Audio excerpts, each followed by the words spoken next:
बिस्मिल्लाहिर्रहमानिर्रहीम। हमारा आज का टॉपिक है वैल्यू इन सप्लाई चेन। ये बुक में 1.3 टॉपिक है सप्लाई चेन और उसका एक पार्ट है value in supply chain. Supply chain में वैल्यू क्या होती है? सप्लाई चेन की वैल्यू डिपेंड करती है प्राइस पर, डिलीवरी पर, स्टोरेज है, एथिक्स है, एनवायरनमेंट है, सस्टेनेबिलिटी है, कम्युनिकेशन है, क्वालिटी है। कि ये सब चीज़ें जब इफेक्टिवली वहाँ पे काम कर रही होंगी, यानी इनका जो लेवल है वो हाईएस्ट पॉइंट पे होगा सेटिस्फेक्शन के लिए, तो आपकी सप्लाई चेन जो है वो एक बेस्ट सप्लाई चेन है। प्राइस वो होनी चाहिए जो कस्टमर की रिक्वायर्ड प्राइस है, यानी कस्टमर जिसके ऊपर आपकी प्रोडक्ट को ख़रीद ले। जब भी आप किसी मार्केट को टारगेट करते हैं तो आपको पता होता है कि इस मार्केट में किस तरह के लोग रहते हैं, तो उनकी जो परचेजेबिलिटी होती है, उनकी जो परचेजिंग की पावर होती है, उसके अकॉर्डिंगली प्राइसेस को सेट किया जाता है। मैं कभी भी BMW, मर्सिडीज़ बेंज गाड़ी के शोरूम में नहीं जाऊंगा और ना ही वो लोग मेरे इलाके में मर्सिडीज़ वाले अपना शोरूम खोलेंगे, क्योंकि उनको पता है कि मेरी परचेजिंग पावर नहीं है कि मैं इस तरह की गाड़ी ख़रीद सकूं। लेकिन वो लोग जैसे सुजुकी है जो मेरी रीच में है, वो लोग मेरे इलाके में बिल्कुल शोरूम खोलेंगे, बल्कि हो सकता है 2-3 खोल दें कि भाई ये भी कस्टमर है, ये भी कस्टमर है, ये भी कस्टमर है। तो जिस जगह जिस तरह के लोग होते हैं वहाँ पे उसी तरह की प्रोडक्ट को मार्केट किया जाता है। तो जब भी आप अपने इलाके में निकलेंगे किसी भी चीज़ को ख़रीदने के लिए, तो आप जब दुकानदार से प्राइस पूछेंगे कि यार इसकी क्या प्राइस है, तो वो आपको जो प्राइस बताएगा वो होगी जो आप पे कर सकते हैं, जो आपकी अफोर्डेबिलिटी है, जिसको आप यानी आपकी परचेजिंग पावर में है, तो वो आपको वो प्राइस बताएगा। वो आपको कभी भी वो प्राइस नहीं बताएगा जो बियॉन्ड हो कि जी ये तो मैं इसको नहीं ख़रीद सकता। तो इस तरह की चीज़ें उस इलाके में होंगी ही नहीं, और ना ही आप उनकी प्राइस पूछेंगे, ना डिमांड करेंगे। तो सप्लाई चेन के वो चीज़ें जो कंज्यूमर तक पहुंच रही हैं, उनको सेल करने के लिए कंपनियां दे रही हैं, तो वो चीज़ें उस वक्त बिकेंगी जब उनकी प्राइस उनकी रेंज में होंगी, वो जिन्होंने ख़रीदना है उसको। एक और आसान एग्जांपल से समझा देता हूँ कि एक डिश वॉशिंग बार आता है जो कि शायद 20-25 रुपए का हो, मैंने कभी ख़रीदा नहीं, लेकिन प्राइस ऐसे ही होगी कि एक छोटी टिकिया होगी और शायद वो इतनी 20-25 रुपए की होगी, 30 रुपए की होगी। लेकिन सेम वही डिश वॉशिंग बार आपको 3 से 5 रुपए का भी मिल जाएगा जो अनब्रांडेड होगा। सेम क्वांटिटी उसकी उसी साइज़ की टिकिया होगी और वो भी बर्तन धोएगी और उतना ही काम कर लेगी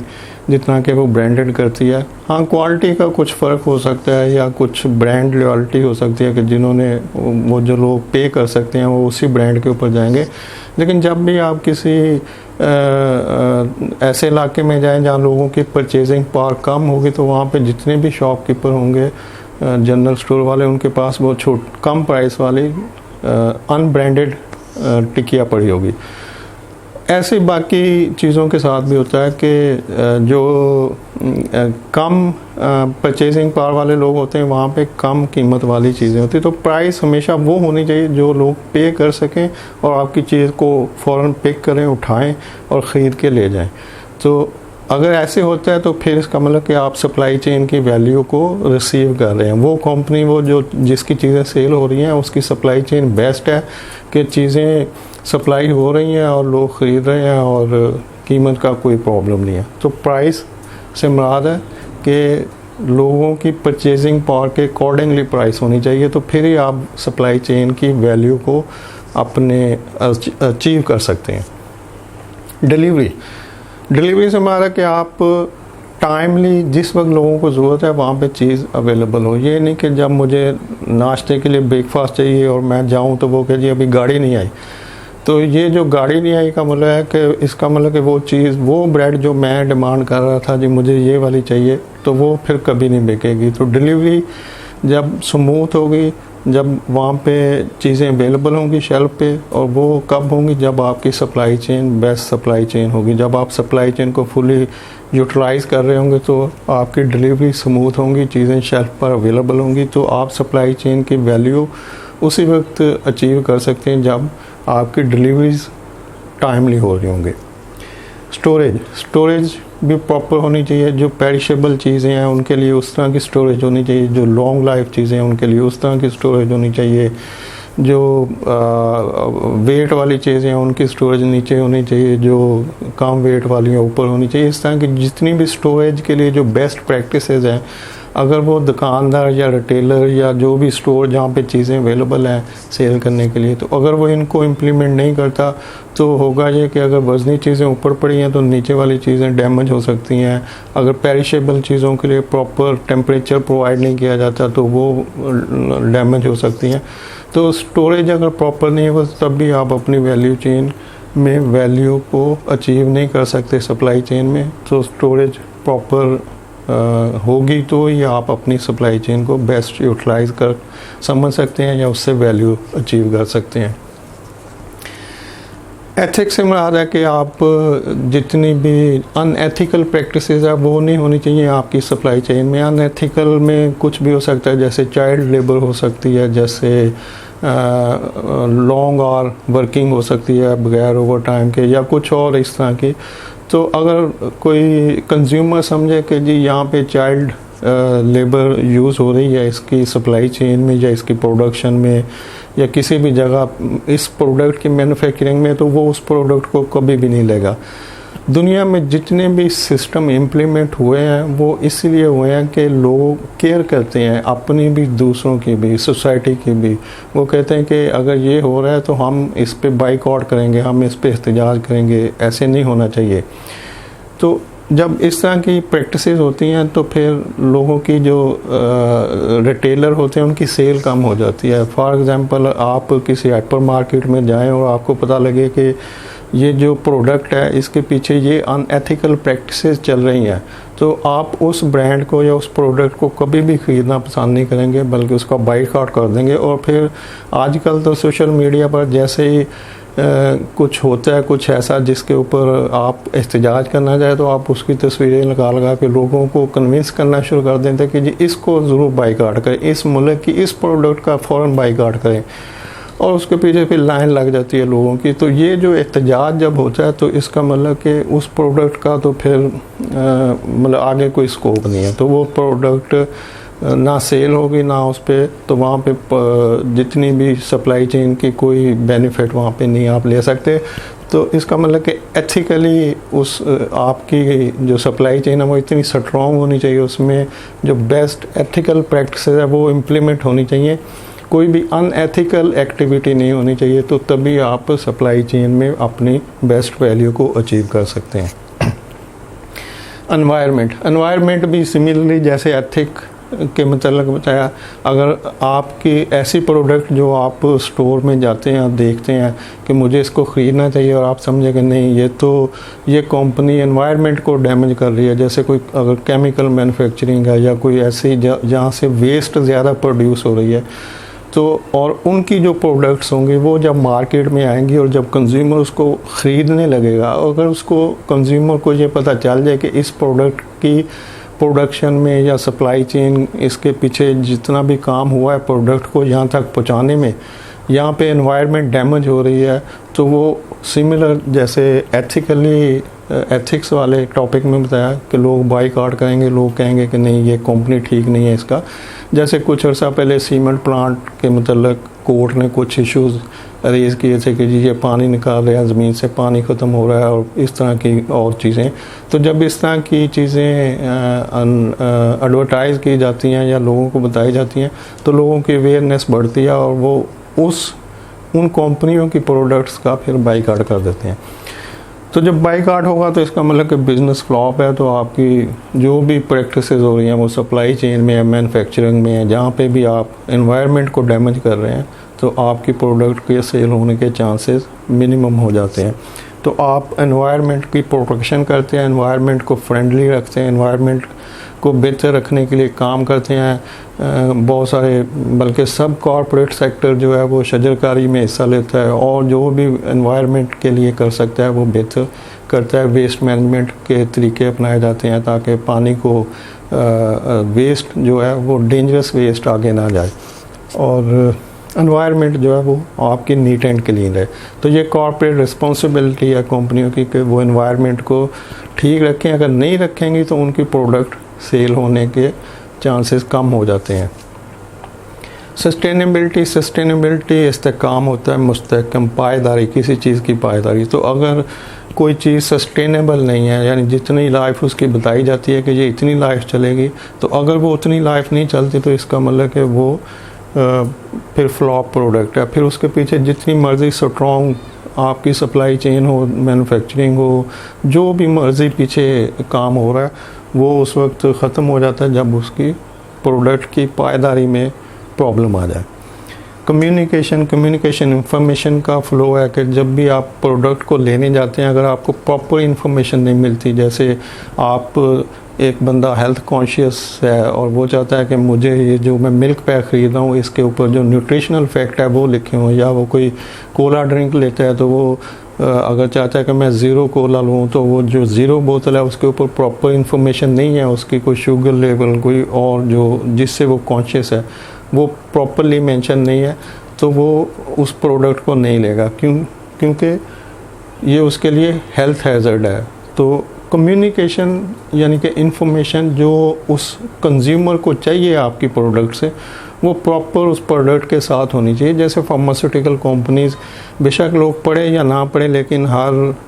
पैक के साथ एक पूरा लीफलेट होता है जो कि बड़ा लेंथी और डिटेल्ड इन्फॉर्मेशन होती है कि जी इस प्रोडक्ट की ये अच्छाइयाँ हैं, ये बुराइयाँ हैं, ये इसका रिएक्शन हो सकता है, ये इसके प्रिकॉशंस हैं, ये एक्सपायरी है, और जो जो इंग्रेडिएंट्स हैं वगैरह वगैरह, वो सारा एक लंबा डिटेल्ड ब्रोशर उसके अंदर पड़ा होता है। तो ये सारी इंफॉर्मेशन है, कम्युनिकेशन है बिटवीन वो जो मैन्युफैक्चरर है एंड कंज्यूमर है कि जी अगर आप मेरी प्रोडक्ट को यूज़ करना चाहते हो तो इस प्रोडक्ट के लिए ये सारी इंफॉर्मेशन आपके मुतल्लिक़ है, आप इसको स्टडी कर लें ताकि आपको प्रोडक्ट को बेस्ट यूटिलाइज़ करने में मज़ा आए और आपकी सेटिस्फेक्शन हो। तो कम्युनिकेशन से बाद वो इन्फॉर्मेशन जो कंज्यूमर को चाहिए, अगर वो इन्फॉर्मेशन कंज्यूमर को नहीं मिलेगी तो वो प्रोडक्ट को नहीं उठाएगा शेल्फ से, तो आपकी सप्लाई चेन फ्लॉप है, आप उससे कुछ बेनिफिट नहीं ले सकते। क्वालिटी अल्टीमेटली हर चीज़ की एक क्वालिटी होती है। आप जो भी ख़रीदते हैं आप चाहते हैं कि ये इस प्राइस के अंदर मैक्सिमम और बेस्ट क्वालिटी प्रोडक्ट हो, और क्वालिटी से मुराद ये नहीं होता कि बहुत ज़्यादा अच्छी क्वालिटी हो या बहुत कम क्वालिटी हो। क्वालिटी से मुराद वो होता है जो आपकी पसंद है, जिसको आप लाइक कर रहे हैं, और बेशक वो थोड़े टाइम में ख़त्म हो जाए। जैसे आप मोबाइल को देख लें, लैपटॉप को देख लें, इलेक्ट्रॉनिक्स के दूसरी चीज़ों को देख लें जिनमें बड़ी तेज़ी से इनोवेशन हो रही होती हैं, तो आप ये डिमांड नहीं करते कि ये जो भी मैंने मोबाइल ख़रीदा ये अगले 50 साल तक चले, यानी कि इतना पायदार हो कि 50 साल चले। आप ये चाहते हैं कि ये जो मोबाइल मैं ख़रीदने जा रहा हूँ ये वो हो जो मुझे रिक्वायर्ड है, जिसको मैं जो मुझे ज़रूरत है या जिसको मैं पसंद कर रहा हूँ, यानी वो चीज़ें इसके अंदर हों। अगर वो है तो ये आपके लिए बेस्ट क्वालिटी है। हाँ, वो लंबा अरसा ना चले, क्योंकि आप पीरियड देख के नहीं खरीदे, आप उसमें जो फीचर्स हैं जो आपको चाहिए वो उसको देख के आप ख़रीदें। तो इसी तरह से हर चीज़ जितनी भी मार्केट में अभी आ रही हैं, अभी इस तरह का कंसेप्ट ख़त्म हो चुका है कि जी ये इतनी पायदार हो कि मेरे मरते दम तक चले। तो अभी लोग एक टाइम फिक्स कर लेते हैं, जैसे अगर आप फर्नीचर भी ख़रीदेंगे तो आप उसको 5 से 10 साल तक का टाइम देंगे कि इतने अरसे में मैंने दोबारा इसको चेंज करना है, और लोग करते भी हैं। तो अगर वो उससे ज़्यादा लंबा अरसा तक चलेगा तो वो आपके लिए फजूल है उसकी पायदारी। तो उसकी पायदारी उतनी होनी चाहिए जितनी आपकी रिक्वायरमेंट है। तो क्वालिटी से मुराद है कि हर वो चीज़ जो आप उठाते हैं शेल्फ से, पिक करते हैं पे करने के लिए ख़रीदने के लिए, तो वो वैसी हो जैसी आपकी डिज़ायर है, जैसी आपकी खुशी है, आप जिसको ख़रीदना चाहते हैं, जिसको आप ख़रीदना चाहेंगे खुशी से, वही क्वालिटी है आपके लिए। सॉरी। तो अब सप्लाई चेन की वैल्यू क्या है? सप्लाई चेन की वैल्यू ये सब चीज़ें हैं कि price, delivery, storage, ethical behaviour कंपनियों का, एनवायरनमेंट की protection, sustainability of product, communication, information का फ़्लो। इसको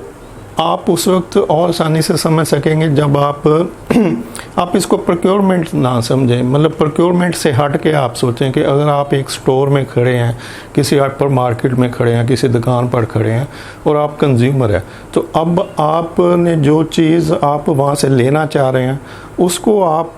इन सब चीज़ों के ऊपर रखेंगे, आप उसकी जांच पड़ताल इन चीज़ों के हिसाब से करेंगे, आप उसकी प्राइस को भी देखेंगे क्या ये अफोर्डेबल है, आप उसकी डिलीवरी का प्रोसेस भी देखेंगे। मतलब मैं एक चीज़ लेने जाता हूँ, जब मैं उससे बात करता हूँ कि जी ये मुझे ये चाहिए, वो कहे जी ये तो 60 लाख की है, मैं कहूँ ठीक है ये नहीं 60 लाख पकड़ें तो दें मुझे, वो कहे नहीं जी ये तो 3 माह बाद मिलेगी, आप ये 60 लाख हमें टोटल जो 100% 60 लाख है ये हमें कैश में पे करके बुकिंग स्लिप ले लें और 3 माह बाद आइएगा फिर हम आपको देंगे। तो उस वक्त मेरा जो हाल होगा कि एक हैवी अमाउंट जो मैं उस प्रोडक्ट के लिए फॉर एग्जांपल वो एक गाड़ी है SUV है जिसका आजकल ट्रेंड चल रहा है, तो मैं उस SUV के लिए अगर 60-70 लाख पे कर रहा हूँ तो वो मुझे कहेगा जी मुझे आप 6 माह वेट कर लें तो उस वक्त मिलेगी और पैसे अभी दे जाएँ सारे। तो ये फ्लॉप है। अब यहाँ पर ये इतनी स्टूपिड कॉर्पोरेट सेक्टर है व्हीकल वाला कि दुनिया में जितनी सप्लाई चेन है और दुनिया में जितना एडवांसमेंट हुई है वो सब इन गाड़ियों की वजह से हुई है। यानी आप 5S को उठा के देख लें जी, टोटा वालों ने स्टार्ट किया, सिक्स सिग्मा को टोटा वालों ने स्टार्ट किया, लीन को टोटा वालों ने स्टार्ट किया। और जब आप टोटा को लेने जाएंगे तो आप उस वक्त सर पीटेंगे कि यार ये जिसने दुनिया में इतने सिस्टम अडॉप्ट किए और बना के लोगों को पागल किया हुआ है कि पढ़ो पढ़ो पढ़ो, और जब मैं उस प्रोडक्ट को लेने जाता हूँ तो पता चलता है कि नहीं जी पैसे दे जाएं और 3 माह बाद आके तो इसको लेके जाइएगा। तो ये मतलब स्टुपिडिटी की इंतहा है कि एक तरफ हम उनके एडवांस सिस्टम को पढ़ रहे हैं, दूसरी तरफ प्रोडक्ट के लिए हम इस तरह से ख़राब होते हैं कि बस गुस्सा आता है। बहरहाल सॉरी, एक फजूल टॉपिक दरमियान में आ गया। इन चीज़ों को आप उस वक्त आसानी से समझेंगे कि सप्लाई चेन की वैल्यू क्या है जब आप स्टोर के ऊपर खड़े होंगे किसी हाइपर मार्केट की शेल्फ के पास और प्रोडक्ट को उठाएंगे तो आपको ये सब चीज़ें याद आएंगी। तो आप ये भी देखेंगे इसकी क्वालिटी क्या है, इसकी प्राइस क्या है, इसके ऊपर इन्फॉर्मेशन कितनी लिखी हुई है, इसकी पायदारी सस्टेनेबिलिटी क्या है, ये कंपनी की रिप्यूट क्या है, क्या ये कंपनी इन्वायरमेंट को डैमेज तो नहीं कर रही, जो सीमेंट आप ख़रीद रहे हैं तो क्या ये वो सीमेंट वाली कंपनी है जिसने ज़मीन से सारा पानी चूस लिया निकाल लिया, या एथिकल हैबिट्स में क्या इसके कोई चाइल्ड लेबर आपको पता चले कि जी ये जो जूस मैं पीने जा रहा हूँ या ख़रीदने जा रहा हूँ इसके पीछे जितनी फार्मिंग हो रही है, जितने फार्म इन्होंने पीछे बनाए उनमें चाइल्ड लेबर हो रही है। तो स्टोरेज के प्रॉब्लम आप देख सकते हैं कि जी ये कोई पेरिशेबल आइटम है तो ये प्रॉपर जो टेम्परेचर है उस पर स्टोर नहीं है, तो कभी भी आप उन प्रोडक्ट को फिर ना तो वहाँ से उठाएंगे ना ख़रीदेंगे। तो आप उसी वक्त उठाएंगे जब ये सब चीज़ें जो आपके जहन में चल रही होती हैं ये सारी फुलफ़िल हो रही होंगी। और ये फुलफ़िल कौन करेगा, ये मैन्युफैक्चर करेगा या उसकी जो सप्लाई चेन चल रही है, जो सप्लाई चेन मैनेजर्स हैं वो इसको फुलफ़िल करेंगे कि ये सब चीज़ें वो इंश्योर करेंगे कि जब भी कस्टमर हमारी प्रोडक्ट को शेल्फ से उठाए तो वो इनमें से कुछ भी अगर देखे तो वो उसको एक्सीलेंट लगे, वो उसको पता लगे कि प्रोडक्ट उठाई है यार बड़ी मुनासिब प्राइस है इसकी, यार क्या डिलीवरी है, मैंने अभी मैं अंदर आया हूँ तो उन्होंने कहा जी पेमेंट करें अभी आपको गाड़ी देते हैं। और स्टोरेज क्या यार फुली जितनी प्रोडक्ट्स हैं जो फ्रीजिंग वाली या फ्रीजिंग में पड़ी हैं, जो नॉर्मल टेम्परेचर की नॉर्मल टेम्परेचर में पड़ी हैं तो बहुत एक्सीलेंट एनवायरनमेंट है इनकी। एथिक कोई अनएथिकल प्रैक्टिस नहीं हो रही। इसी तरह से बाकी जो भी मैंने पीछे बोला है, तो जब ये चीज़ें बेस्ट परफॉर्म हो रही होंगी तो इसका मतलब कि ये उस कंपनी का क्रेडिट होगा जो कि अपनी सप्लाई चेन को बेस्ट इम्प्लीमेंट कर रही है, लोगों को टाइमली चीज़ें डिलीवर कर रही है, राइट प्राइस के ऊपर डिलीवर कर रही है, गुड क्वालिटी डिलीवर कर रही है, प्रॉपर इंफॉर्मेशन शेयर कर रही है उनसे, और वो सब चीज़ें जो दे रही है जब ये सब होंगी तो आप सेटिस्फाइड होंगे और प्रोडक्ट को यूज़ भी करेंगे और रिपीट ऑर्डर में भी जाएंगे। थैंक यू, अल्लाह हाफिज़।